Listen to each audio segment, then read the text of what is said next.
അത് ഒലിച്ചു പോയി, ഇത് കുഴിയാവും. അത് തന്നെയല്ല, സർവീസ് റോഡ് വീതി കൂട്ടിയിട്ടില്ല, കാനകളുടെ പണി പൂർത്തീകരിച്ചിട്ടില്ല. ഈ കരാറിൽ ഈ ബസ് ഷെൽട്ടേഴ്സ് ഒക്കെ പറഞ്ഞിട്ടുണ്ട്, അതൊന്നും പറഞ്ഞിട്ടില്ല. അങ്ങനെ കുറെ ഉണ്ട്. 12 ബസ് ഷെൽട്ടേഴ്സിൽ 3 പറഞ്ഞിട്ടുണ്ട്. കാനകളുടെ പണി പൂർത്തിയായിട്ടില്ല, സർവീസ് റോഡുകൾ വീതി കൂട്ടിയിട്ടില്ല, യാതൊന്നും ചെയ്തിട്ടില്ല. Hello guys, welcome to another episode of cosmetic official.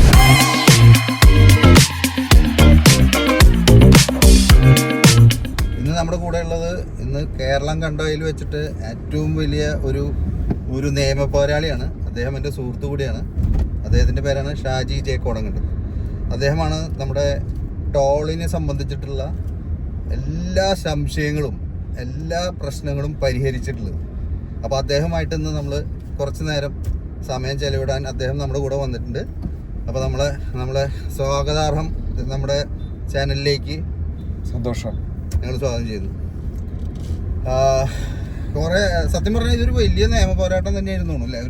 എനിക്ക് തോന്നുന്നു 1988 നാഷണൽ ഹൈവേ അതോറിറ്റി ഫോം ചെയ്തതിന് ശേഷം എനിക്ക് തോന്നുന്നു കുതിരാൻ, പ്രത്യേകിച്ച് NH544 പഴയ NH47 വീണ്ടും അത് പേര് മാറ്റിക്കൊണ്ട് ഒരു വലിയ ഹൈവേ ആയിട്ട് ഏറ്റെടുത്ത് അത് വലിയൊരു പ്രൊജക്റ്റായി മുന്നോട്ട് കൊണ്ടുപോയ ഏറ്റവും വലിയൊരു സൗത്ത് ഇന്ത്യയിലെ ഏറ്റവും വലിയൊരു പ്രൊജക്റ്റാണെന്ന് തോന്നുന്നു അല്ലേ? അതെ.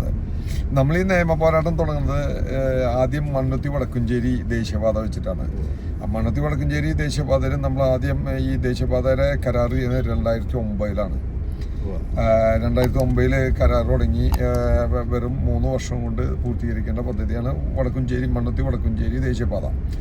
പക്ഷേ ഇതിങ്ങനെ പ്രൊലോങ് ചെയ്തപ്പോൾ സുരക്ഷാ മാനദണ്ഡങ്ങളൊന്നും ഇല്ലാണ്ട് പണിയാണ് കണ്ടപ്പോൾ നമ്മൾ ഹൈക്കോടതിയിൽ പോയി. ഹൈക്കോടതിയിൽ നിന്ന് കമ്മീഷൻ വെച്ചിട്ട് ഹൈക്കോടതി സുരക്ഷാ മാനദണ്ഡങ്ങൾ വെച്ച് ഇന്ത്യ റോഡ് കോൺഗ്രസ് പറഞ്ഞ പ്രകാരം ഉള്ള സുരക്ഷാ മാനദണ്ഡം വെച്ച് റോഡ് പണിയാൻ നിർദ്ദേശിച്ചു. അതിനുശേഷം പിന്നെ നമ്മൾ ആ കുതിരാൻ്റെ ഒരു ടണൽ തുറക്കാൻ വേണ്ടിയാണ് പിന്നെ നമ്മൾ അടുത്ത ഹർജി പോയത്. അതിൽ ആ ഹൈക്കോടതിയിൽ ഇടപെടേണ്ട അടിസ്ഥാനം അത് എനിക്ക് തോന്നുന്നു 2016 ആദ്യത്തെ കേസ് വന്നത്.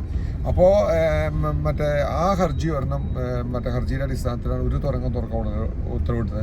അതിനിടയ്ക്ക് 334 പേര് വണ്ടിയിടിച്ച് മരിച്ചു 12 വർഷം കൊണ്ട്. 3 വർഷം കൊണ്ട് പൂർത്തീകരിക്കേണ്ട പണി 12 വർഷം കൊണ്ട് ഡേവിസ് പൂർത്തീകരിക്കണം. ഒന്ന് ആലോചിച്ച് നോക്ക്. അതും വെറും മണ്ണുത്തിന്ന് വടക്കുംചേരി വരെയുള്ള 29 കിലോമീറ്റർ ദൂരമുള്ളോട്ടത്. അങ്ങനെ നമ്മൾ ആ നിയമ പോരാട്ടം നടന്നുകൊണ്ടിരിക്കുക. നരഹത്യക്ക് കേസെടുപ്പിച്ചു. 334 പേര് മരിച്ചു. പലരും റോഡിൽ ദാരുണ്യമായി മരിച്ചപ്പോൾ നമ്മൾ ചെയർമാൻ, ഈ ദേശീയപാത അതോറിറ്റിയുടെ ചെയർമാൻ, കരാർ കമ്പനിയുടെ ചെയർമാൻ, ഡയറക്ടേഴ്സിനെതിരെ ബീച്ച് പോലീസിൽ നമ്മൾ മജിസ്ട്രേറ്റ് കോടതിയിൽ കേസ് കൊടുത്തിട്ട് അവർക്ക് നരഹത്യക്ക് കേസെടുപ്പിച്ചു. ആ കേസ് അവർ അവസാനിപ്പിക്കാൻ വേണ്ടി ഇൻവെസ്റ്റിഗേഷൻ സ്റ്റോപ്പ് വേണ്ടി അവർ ഹൈക്കോടതിയിൽ നടന്നിട്ടാണ് അവസാനം കോഷ് ചെയ്തത്. ആ കോഷ് ചെയ്ത കേസിൽ പോലും സ്റ്റേറ്റ് ഗവൺമെൻറ് ഇവർക്കെതിരെ നിലകൊണ്ടില്ല.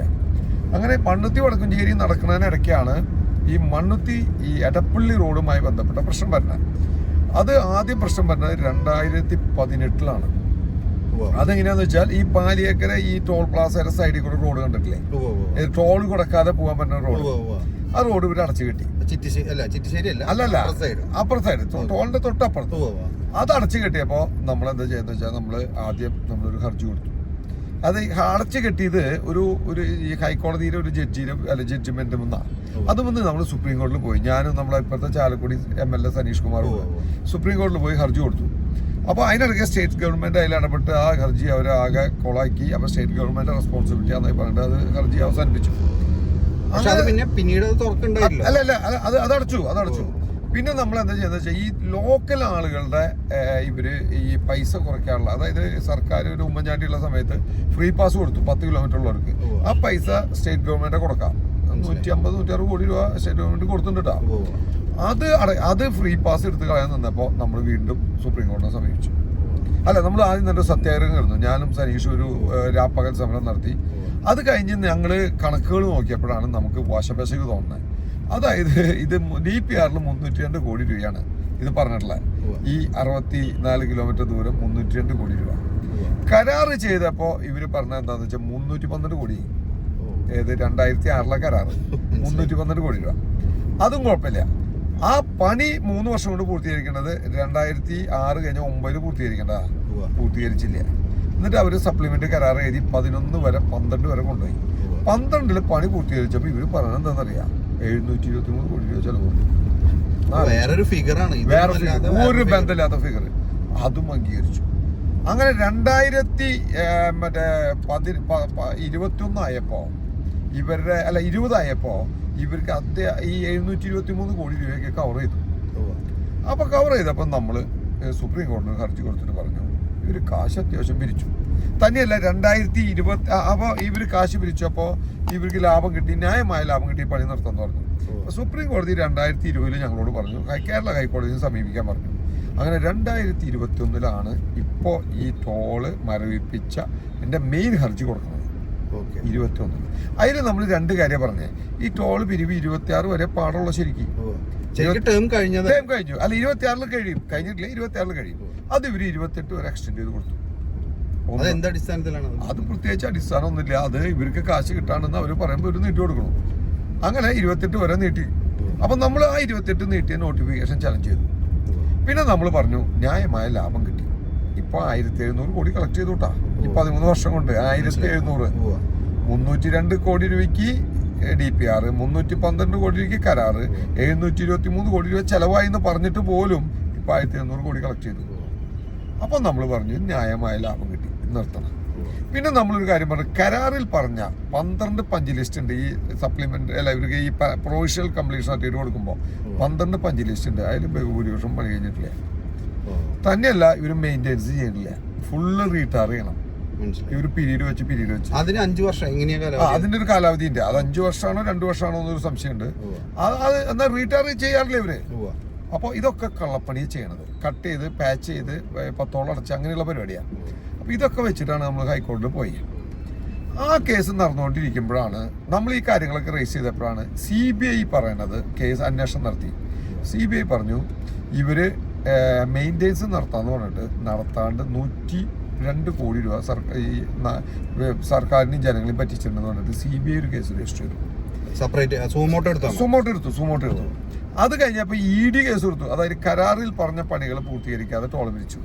ഈ കരാറിലെ ഈ ബസ് ഷെൽട്ടേഴ്സ് ഒക്കെ പറഞ്ഞിട്ട് അതൊന്നും പണിതിട്ടില്ല.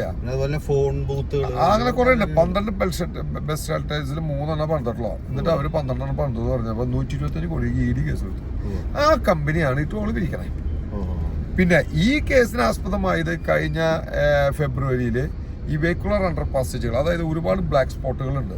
എനിക്ക് തോന്നുന്നത് നിയർലി 11 ബ്ലാക്ക് സ്പോട്ടാണ് ഉണ്ട് ഈ മണ്ണുത്തി എടപ്പള്ളി റോഡിൽ. ഇതിന്റെ ഇടയിൽ എറണാകുളം ഹൈക്കോടതി ഇടപെട്ട് ഒരു കമ്മീഷണർ നിയോഗിച്ച് ഒരുപാട് സ്ഥലത്ത് ബ്ലാക്ക് സ്പോട്ട് ഉണ്ടെന്ന് അതൊക്കെ പല ആൾക്കാരും കൊടുത്തിട്ടുണ്ട്. അങ്ങനെ ബ്ലാക്ക് സ്പോട്ടുകൾ കണ്ടപ്പോൾ ദേശീയപാത ഈ മണ്ണുത്തി മുതൽ വളയാർ വരെയും ഈ മണ്ണുത്തി മുതൽ ഈ എടപ്പള്ളി വരെയുള്ള ഭാഗത്ത് ബ്ലാക്ക് സ്പോട്ടുകൾ ക്ലിയർ ചെയ്യാൻ തീരുമാനിക്കുന്നത്. അപ്പോൾ സാധാരണഗതിയിൽ ഒരു പ്രൊജക്ടിന്റെ ഇപ്പം ഇതിലെ ഏറ്റവും വിചിത്രമായ ഒരു കാര്യമുണ്ട്. ഈ പന്നിയങ്കരിയും പാലിയേക്കരിയും തമ്മിലുള്ള ടോൾ പ്ലാസ തമ്മിലുള്ള ഡിസ്റ്റൻസ് എത്രയാണെന്ന് വെച്ചാൽ 35 കിലോമീറ്ററോളം. നിതിൻ ഗഡ്കരി പാർലമെന്റിൽ പറഞ്ഞത് 60 കിലോമീറ്റർ ദൂരത്തില് ഒരു ടോൾ പ്ലാസ ഉണ്ടാവുള്ളൂ. മനസ്സിലായി. പക്ഷെ ഇതെന്താ ഉണ്ടായെന്ന് വെച്ചാൽ 35 കിലോമീറ്റർ 2 ടോൾ പ്ലാസ തമ്മിലുള്ള ഡിസ്റ്റൻസ്. ഈ 2 റോഡും തമ്മിലുള്ള ടോട്ടൽ ഡിസ്റ്റൻസ് 64 30 അപ്പൊ 94 കിലോമീറ്ററാണ്. ശരിക്കും പറഞ്ഞു കഴിഞ്ഞാൽ ഇത് 2 പ്രൊജക്റ്റ് ആയിട്ട് അവതരിപ്പിക്കുക ചെയ്തത്. ഒരൊറ്റ പ്രൊജക്റ്റ് ആണ് ഒരു ടോൾ പ്ലാസ ഉണ്ടാവുള്ളൂ. 2 പ്രൊജക്ട് വെച്ചോണ്ടാണ് 2 ടോൾ പ്ലാസ വരുന്നത്. അതൊക്കെ ലാഭം കിട്ടാൻ വേണ്ടി ചെയ്യുന്ന പണികളാണ്. ജനങ്ങളെ ദ്രോഹിക്കലും മാത്രമല്ല ലക്ഷ്യമുള്ളൂ. അങ്ങനെ ഈ വെഹിക്കുലർ അണ്ടർ പാസേജിൽ പണിയാൻ വന്നപ്പോ ഈ പ്രൊജക്ടിന്റെ 20% ഫർദർ കൺസ്ട്രക്ഷൻ, അത് ചേഞ്ച് ഓഫ് സ്കോപ്പ് എന്ന് പറയും, അത് ചെയ്യുകയാണെങ്കിൽ അത് ഈ കമ്പനി തന്നെ ചെയ്യണം. ഏത് ഈ കൺസെഷണർ അയാൾ തന്നെ ചെയ്യണം. അത് അയാൾ ചെയ്യാൻ നോട്ടീസ് കൊടുത്തിട്ട് ചെയ്തില്ലെങ്കിലുമാണ് വേറെ കമ്പനീനെ ഏൽപ്പിക്കുക. ഇപ്പോൾ ഈ പ്രൊജക്ടിന്റെ 20% താഴെ വരുന്ന പണിയാണ് ഈ മണ്ണുത്തി എടപ്പള്ളി വരെ നടക്കുന്നത്. വെറും 5 എണ്ണത്തിനാണ് സാങ്ഷൻ ഉള്ളത്, 4 ഇപ്പോൾ പണി തുടങ്ങിയിട്ടുള്ളത്. 5 വെഹിക്കിൾ അണ്ടർ പാസേജ് കൊരട്ടി അടക്കം.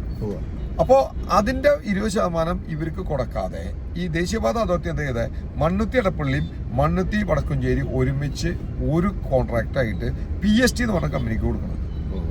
PST എന്ന് പറഞ്ഞ കമ്പനിയെ കുറിച്ച് പറയുകയാണെങ്കിൽ തമിഴ്നാട്ടിൽ മറ്റേ വിജിലൻസ് പരാതിയും അതുപോലെ തന്നെ AGയുടെ റിപ്പോർട്ടിലും വിമർശനമുള്ള company, Tamil Nadu government black list ചെയ്ത കമ്പനി. അത് ആ ബ്ലാക്ക് ലിസ്റ്റിനെതിരെ ഹൈക്കോടതിയിൽ കേസ് കൊടുത്തു. ആ കേസൊക്കെ തള്ളിപ്പോയി. അവർക്കെതിരെ അവരെ 3.5 കോടി രൂപ വേറൊരു കമ്പനി പിടിച്ചു വെക്കണ സംഭവിക്കുന്നുണ്ട്. അതിനെതിരെ ഒരു ഹൈക്കോടതിയിൽ പോയി ആ കേസൊക്കെ തള്ളിപ്പോയി. അപ്പോൾ ഒരു നൊട്ടോറിയസ് കമ്പനിയാണ് PST. ആ കമ്പനിക്ക് കൊടുത്തു. അപ്പോൾ ഈ കമ്പനിക്ക് കൊടുത്ത് ഈ വെഹിക്കിൾ അണ്ടർ പാസേജിന് പണി തുടങ്ങുന്നതിന് മുമ്പ് നമ്മളൊക്കെ പറഞ്ഞു ഈ സർവീസ് റൂട്ടിൽ കൂടെ വേണം വണ്ടി പോകാൻ. ഇടക്കാല ഹർജി കൊടുത്തപ്പോൾ ഹൈക്കോടതി ഉത്തരവിട്ടു എന്ന് പറഞ്ഞിട്ട് നമ്മൾ പറഞ്ഞ ഇടക്കാല ഹർജിയിൽ താൽക്കാലികമായി നിർത്തണം. അപ്പോൾ ഹൈക്കോടതി ഉത്തരവിട്ടത് എന്താ, 4 ആഴ്ചക്കുള്ളിൽ ഈ റോഡിൻ്റെ പ്രശ്നങ്ങൾ തീർക്കാം, അതുവരെ ടോൾ പിരിക്കാമെന്ന് പറഞ്ഞു. സ്വാഭാവികമായിട്ട് ഇവരെന്താ ചെയ്യേണ്ടത്? ഈ പണി ചെയ്യല ഹൈക്കോടതി ഉത്തരവ്. ഇവർ റഷ് ടു സുപ്രീം കോർട്ട്. അപ്പം നമ്മൾ കൊണ്ടുപോയി തടസ്സ ഹർജി കൊടുത്തു, നമ്മൾ വക്കീലിന് വെച്ചു. സംസ്ഥാന സർക്കാർ ഇത് ചെയ്തില്ല കേട്ടാ. സംസ്ഥാന സർക്കാരാണ് ജനത്തിന്റെ ദുരിതം സുപ്രീം കോടതിയിൽ അറിയിക്കേണ്ടത്, അതുപോലെ തന്നെ ഇവിടെ അറിയിക്കേണ്ടത്. അവർ തടസ്സ ഹർജിയും കൊടുത്തില്ല, അവരെ വക്കീലും വന്നില്ല, സ്റ്റാൻഡിംഗ് കൗൺസിലും വന്നില്ല. നമ്മൾ തടസ്സ ഹർജി കൊടുത്തു, നമ്മൾ വക്കീലിനെ കയ്യിൽ നിന്ന് കാശ് ചിലവാക്കി വെച്ച് നമ്മൾ ഇവരുടെ കള്ളത്തരം മുഴുവൻ പൊളിച്ചു കൊടുത്തു. തന്നെയല്ല, ഏറ്റവും സന്തോഷകരമായ കാര്യം, സുപ്രീം കോടതി ഈ കേസ് പരിഗണിച്ച 2 ജഡ്ജിമാര്, അതായത് ചീഫ് ജസ്റ്റിസും ജസ്റ്റിസ് വിനോദ് ചന്ദ്രനും വ്യക്തിപരമായി ഈ റോഡിനെ കുറിച്ച് അറിയാം. അങ്ങനെയുള്ള അപൂർവ ഒരു കേസാണ് ഉണ്ടായത്.